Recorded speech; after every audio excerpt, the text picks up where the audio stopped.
Hey everyone, this is Nikachu, and today we are going to talk about the White Splash in Merfolk. Oh, Path to Exile, Stony Silence, Rest in Peace. These are fantastic cards.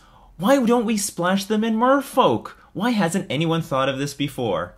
Except everyone has. Everyone at some point in time has played this damn thing and has failed with it.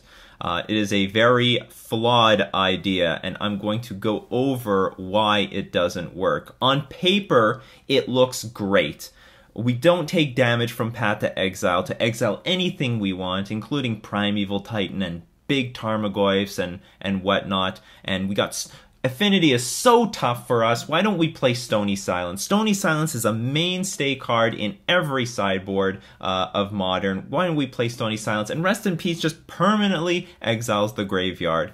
But through experience and years of people throwing eggs at a brick wall, the White Splash has not broken through. And there are deep reasons for this, and I'm going to go over in as much detail as possible, one at a time. Now, if you just want to jam the White Splash for fun at your local F&M, that's totally fine, but I'm talking about the White Splash at a competitive level. But before we start, I want to remind everyone that Modern Merfolk is a very clunky deck. We are very slow. We are very wrongly typecasted as an aggro deck. We are absolutely not. We've got a bunch of 2-drops, 3-drops, 4-drops. When we play Ether Vial, we must wait turn after turn after turn before we get an investment out of it. But even though we are incredibly clunky, we still win the games by very thin margins. At 1 life or 2 life, we get there just in time, we stabilize just in time, and we get in enough damage just in time so that when we write our name on the score sheet, it is in our favor. The White Splash, however, will tip the scale very badly into the grave. So let's go over it. Let's begin with the mana base. The mana base, we don't take any damage from the mono-blue version of Merfolk, but the blue-white version we will. The fetch lands and the shock lands, they add up. Oh, but Nikachu, you know, we're not going to take any damage from our Path to Exile, and you take 4 damage from Dismember. But the thing is, we have a lot of control over when we use Dismember, and generally we're only going to use it when there is a significant threat on the board that is going to do a lot of damage to us. But most importantly, we're not keeping Dismember in our deck against all archetypes. We're going to be siding it out against Burn. We're going to be siding it out against the Valakut decks. Are you going to side out your fetch lands and your shock lands against those decks? 1 shock, and you are 1 turn closer to dying to any Scapeshift deck. They usually need 7 lands to go off, but against us, they need 8. So you're going to make that archetype 1 turn faster against us. And Burn is just going to get free damage in against us for no reason whatsoever. It also doesn't help that we're playing Mutavault in our deck, which makes the splash even more uncomfortable. It almost feels like a 3-color deck. There is a reasonable amount of time when we're not going to draw those white sources. We're going to be stuck with Stony Silence, Path to Exile, and Rest in Peace in our hand because we don't have any way of deploying these cards. Part of our mana base are 4 colorless Mutavaults and 4 Ether Vials. We aren't playing 23 lands like a Jund deck is. We're not going to reliably draw the colors for that White Splash. Seachrome Coast is a freaking disaster. Master of Waves is the best card in our deck. And there are so many games where when we curve out to our 4th land that we either stabilize the board from a catastrophic position or we win the game on the spot because of it. Those games are going to be completely lost because when we really need to top deck that 4th land and it's a Seachrome Coast, we lose immediately. Seachrome Coast will come into play tapped. But it's not even just Master of Waves that's a problem. Our deck is full of 2-drops.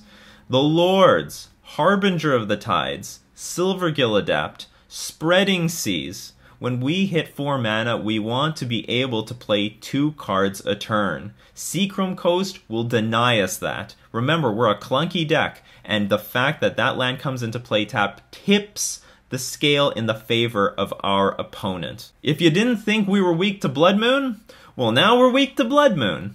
One of the advantages to Merfolk is that we are not vulnerable to the stupid metagame decks out there. Stuff like Sun and Moon and Death and Taxes that take advantage of people's greedy mana bases.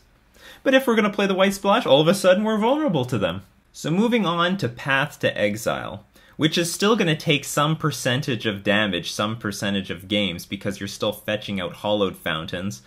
So it's not too far away from Dismember, which basically kills everything in the format anyway. So Path to Exile on the surface looks like an amazing card. You know, exiles anything, but it actually comes with like some catastrophic downsides. It is not synergetic with our deck. Let's start with, again, Merfolk is a very clunky deck. We're very, very slow. When we Path to Exile any creature on early turns of the game, let's say a Goblin Guide, we're ramping up our opponent. We're giving them more mana than we do. So we were already struggling to keep ahead with the game. We have enough cards like Harbinger of the Tides and Aether Vial to get us back. But now we're tipping the scale way further in our opponent's favor. They're going to be playing 2 things a turn instead of just 1. Giving them too much mana will completely tempo us out. Even Affinity has a basic land in their deck specifically because of Path to Exile. Affinity is fast enough as it is. I don't need them to be any faster. Not to mention, Curse Catcher's job gets a lot harder when we're giving our opponent extra mana. Some of our only free wins in Merfolk is through Spreading Seas. Spreading Seas can lock people out of colors, and then they cannot play the cards out of their hand. That is going to be completely negated by Path to Exile, because Path to Exile will allow them to find the colors that they need that they're missing because of Spreading Seas, and we no longer get those free wins. One of the best ways to keep up with some creature decks, let's say Abzan Company, is to dismember the Noble Hierarch or the Birds of Paradise on the draw. Path to Exile can't do this, because if you Path to Exile a Mana Dork on the draw, they're just going to search their library for a basic land and replace that one source of mana with another source of mana. Our opponent will still go ahead with their game plan as scheduled. Path to Exile hits very few things that Dismember can't. Take Primeval Titan, for example. Why would I even want to Path to Exile Primeval Titan? Because when it entered the battlefield, it searched up a ton of lands that my opponent needs, and then after I Path to Exile, probably the damage was already done. Amulet Titan, they would have for sure searched up Teleria West to help find more Primeval Titans, or if it's a Valakut deck, they searched up a bunch of Valakuts, then you Path to Exile the Primeval Titan, they'll find a mountain, they'll shoot your board for 6 or your face for 6, and then probably finish you off on their own turn just by playing lands. A lot of people right now want to jam Path to Exile because they want to kill Death Shadow, the biggest deck on the block right now. But let me tell you, Dismember can kill a Death Shadow unless our opponent is going to 7 or less life. And especially against Grixis Death Shadow, if they want to put their life total that low, then we're just going to kill them with Island Walk. They're going to be very close in range of dying. And we already have a lot of tools to deal with that sort of deck, like Harbinger of the Tides. Probably Path to Exile is better than all these options, but it's not enough that I want to sacrifice my advantage against all the other decks in the format, all the other 85% of the format, just for Path to Exile. Now, you would think with Path to Exile being so positioned right now in Modern because of Death Shadow that we would be seeing Abzan Death Shadow or Mardu Death Shadow take over the format. But no, it's Grixis Death Shadow, or some 4-color Jund version that doesn't play Path to Exile at all. Path to Exile isn't enough to just make or break your version of a deck. One of the reasons might be because Path to Exile comes at one enormous cost. It is card disadvantage. card disadvantage. Now, in Merfolk, if you don't already know, if you get 2 for 1 anywhere through your own mistake, you're usually buried. It's really hard to come back from those scenarios. We're very sensitive to card advantage. We need to preserve our card advantage as much as possible. That's why we have Spreading Seas, Silver Gill Adept, Master of Waves dodges a ton of the format.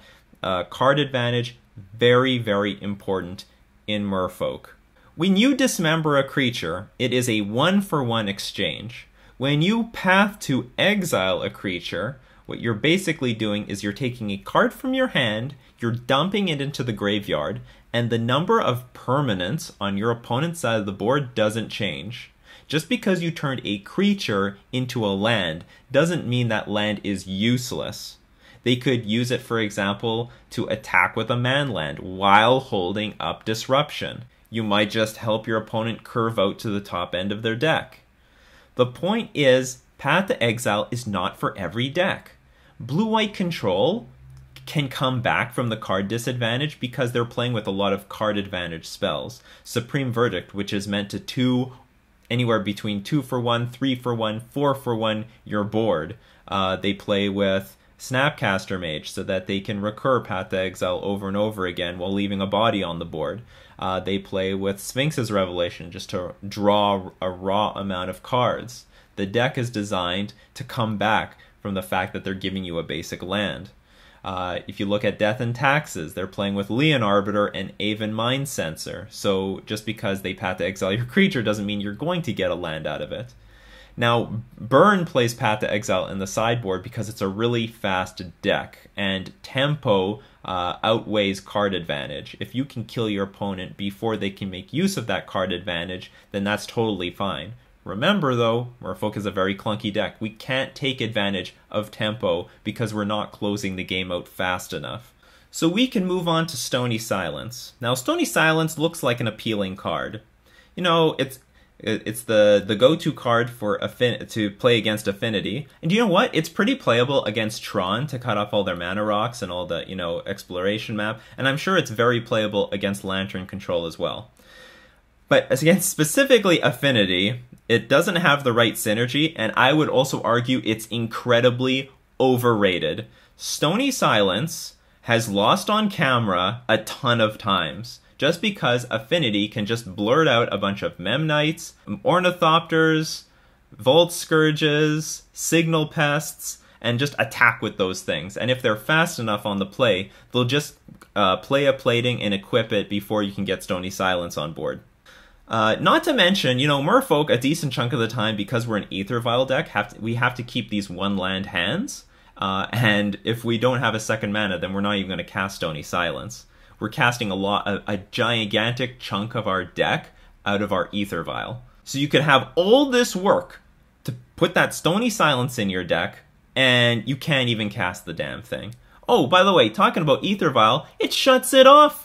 You ever think about that? Aether Vial is actually like the best card that we can have against Affinity. It's the only thing that can help us catch up against it. We can flash in Harbinger of the Tides at flash speed and bounce the thing that has a plating. But that's all going to get shut off when we put the Stony Silence on the board. Who do you think is going to be faster in that race? They have all these 0, 1 mana, and 2 mana drops, and we've got 2, 3, 4 mana drops that are like super heavy. And by the way, they still have evasion. Those Vault Scourges, Signal Pests, Ornithopters, we still can't block them. Now, Rest in Peace is a fine card. It is a fine exchange for Relic of Progenitus, but I don't actually know if it is better. Like, if you look at the Dredge matchup, for example, they are expecting some number of some sort of graveyard hate in the form of Grafdigger's Cage and Rest in Peace. And they have the tools coming in to deal with it. But they actually can't deal with Relic of Progenitus very well. And the reason for that is, if they want to blow up Relic of Progenitus, then we're going to crack it in response, and we get value while exiling their graveyard. While Rest in Peace looks permanent, they can destroy the Rest in Peace first with their sideboard cards, and then empty their hand into their graveyard, and then going about their plan. Of course, Rest in Peace, still a great card, but I don't know if it is so much better than Relic of Progenitus. The same thing applies to a blue-white control deck. We could play Rest in Peace and exile our opponent's graveyard, but it's just a matter of time before they play like Detention Sphere and exile the Rest in Peace. Whereas they can't do that with Relic of Progenitus. If they want to play Detention Sphere targeting Relic of Progenitus, we can just crack the Relic of Progenitus in response. And the same goes for like even Jund or Abzan when it comes to Tarmogoyfs and stuff like that.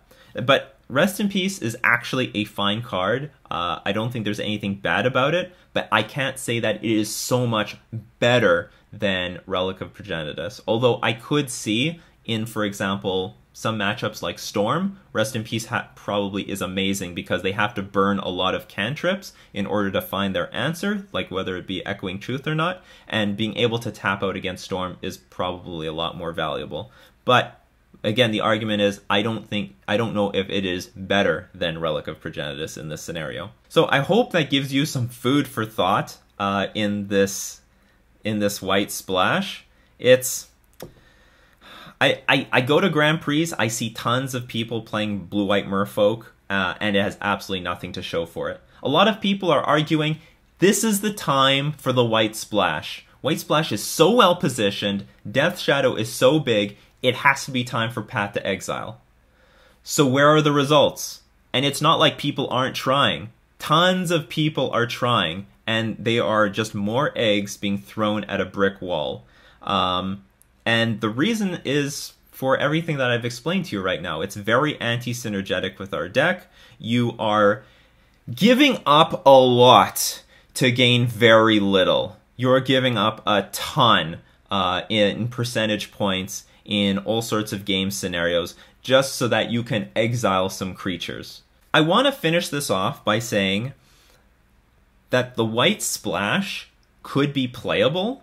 I'm not saying that it's impossible, but as designed, like this base idea of Path to Exile, Stony Silence, and Rest in Peace, that doesn't work. That doesn't work. Maybe something with Selfless Spirit, or Spell Queller, or Reflector Mage, or something. Or Ghostly Prison, Harm's Way. There's a lot of interesting cards out there that have not been super fully explored. But this Path to Exile, Stony Silence, and Rest in Peace thing is not working. It never has. It's been played for up to 4 years now with virtually nothing to show for it.